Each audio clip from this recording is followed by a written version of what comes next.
Hello viewers, रात के वक्त हल्की बारिश हो रही थी। शहर के एक पुराने महल में बिजली जा चुकी थी। अंधेरे में एक लड़की जल्दी जल्दी दरवाज़ा बंद कर रही थी। नूर इसके चेहरे पर खौफ था, जिसे कोई इसका पीछा कर रहा हो। नूर के हाथों में एक पुराना संदूक था। वो उसे अपने कमरे में ले गई और ताला लगा दिया। संदूक खोला तो अंदर पुरानी तस्वीरें, चंद खतूत और एक लॉकेट पड़ा था। इसने आहिस्ता आहिस्ता उसे लॉकेट को खोला। अंदर एक तस्वीर थी, एक औरत और एक नन्ही बच्ची की। नूर के होंठों से सिर्फ इतना निकला, अम्मी।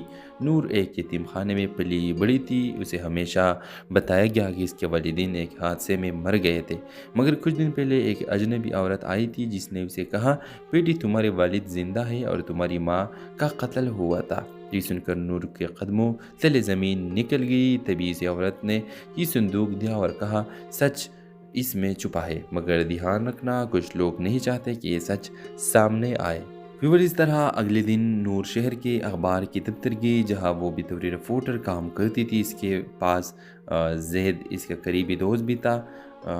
नूर ने उसे सब बता दिया। जैद ने उसे सुनकर कहा, अगर तुम्हारी माँ का कत्ल हुआ था तो हम ये कहानी छापेंगे, मगर पहले सबूत चाहिए। नूर ने कहा, सबूत मेरे पास है, ये खतूत जो किसी फयाज साहब ने अम्मी को भेजे थे।